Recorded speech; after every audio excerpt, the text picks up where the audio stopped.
Welcome to Programming with Python for Scientists and Engineers. I'm Karen. And I'm Josh. So far in this series, we've learned about variables, expressions, statements, lists, strings, loops, conditionals, and most recently, about the power of functions. An important part of programming in any language is to create code that is well organized and can be reused. Along the way, we have written several Python script files that included specific functions. How can we reuse these in other Python scripts so that we don't have to code the same functions over and over again for different projects? In Python, the organization and reuse of code is through modules. The module is a very important concept in Python.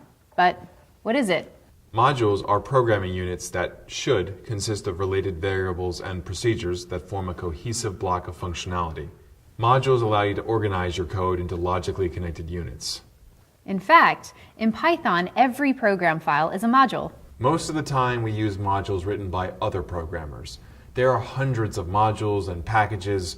Packages are bundles of modules that we can use for many tasks. But to use them, we need to know how to make them available to our program. A module must be imported for its contents to be accessible. Importing a module defines a namespace. That's an environment that holds a group of identifiers, such as variables and function names. You can think of a namespace as the family name of these identifiers.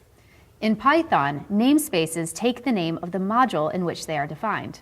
If we want to use a variable or function from an imported module, we use the namespace as a prefix to the variable or function name. For example, if we don't like the name of the native namespace, we can change it. Namespaces can be renamed only when the module is imported, not afterward.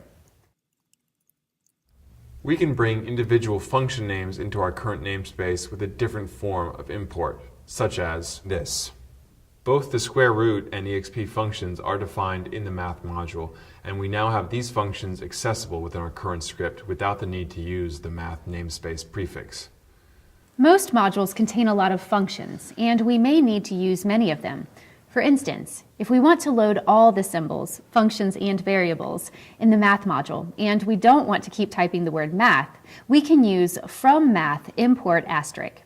This isn't a good thing to do for most modules or packages, but it's common to import math this way.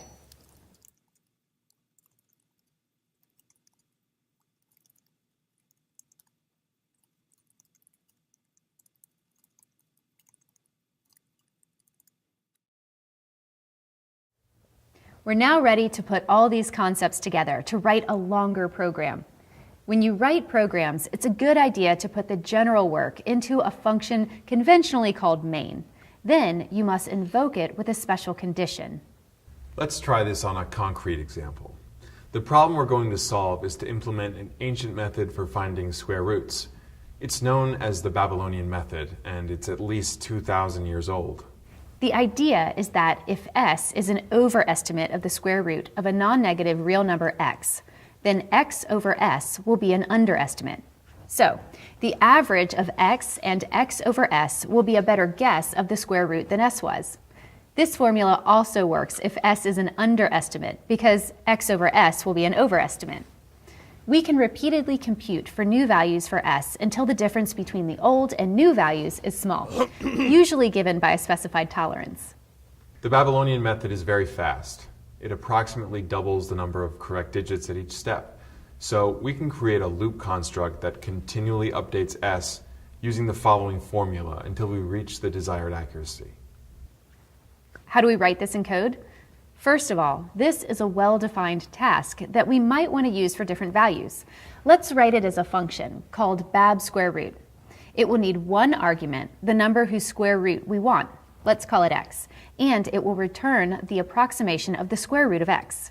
The function itself will need to establish a tolerance value for the desired accuracy, make an initial guess for the square root value, compute the better guess, and as long as our better guess is not within the desired accuracy, repeat the process. We'll fix the tolerance at 10 to the negative 14 for this example. We don't have a first estimate for x, so we'll just use x itself. Now we can write the code for the function. Observe that we are using the abs function to take the absolute value of the difference in the old and new values to test if we are within the desired tolerance. In Spider, open a new file. Save as test_bab_sqrt.py and type this function into the file. And notice that abs doesn't come from the math module. As we mentioned earlier, functions do nothing until they are called. So let's set up a main function that will call bab square root and test it out with values whose square roots we know. In the same file, test bab_root.py, type in the following main function. And run the code. So far, so good.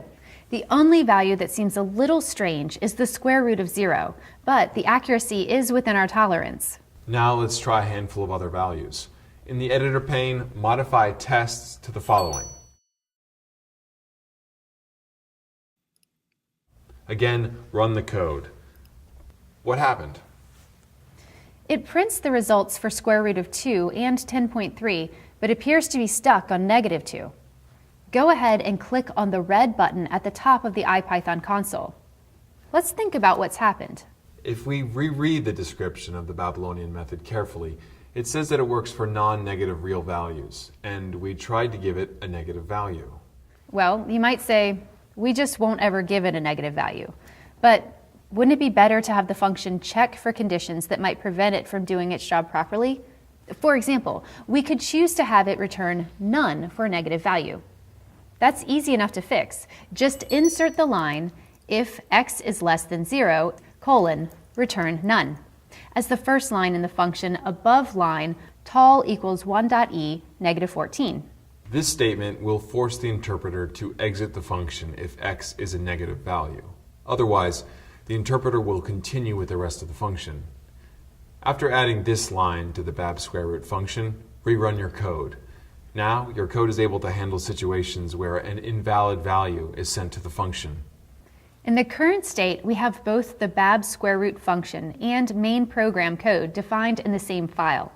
Let's apply our knowledge about modules and create a separate module for bab_root. This will allow us to use the bab_root function not only for this project, but also for future projects. Create a new file and name it b_sqrt.py.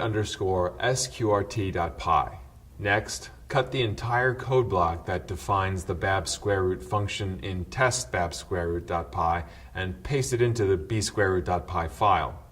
Save the b_root.py file in the same folder where the test bab_root.py file resides. Now you have only the main function in test bab_root.py.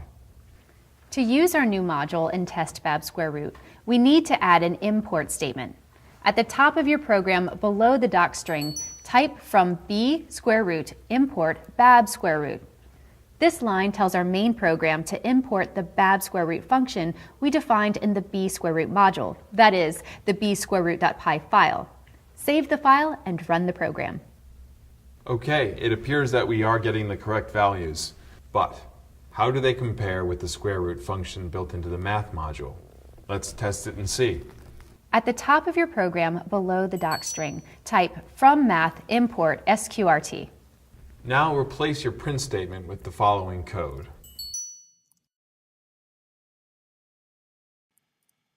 The \t inserts tabs in the output, and the lone backslash at the end of the line allows us to continue a long statement to the next line in the editor. The \t and \/ do not appear as characters in the printed message. And run the code. That looks good. That's it for this episode of Programming with Python for Scientists and Engineers. Thanks for joining us. Don't forget to complete the exercises for this segment. Next time, we'll learn about an important package called NumPy.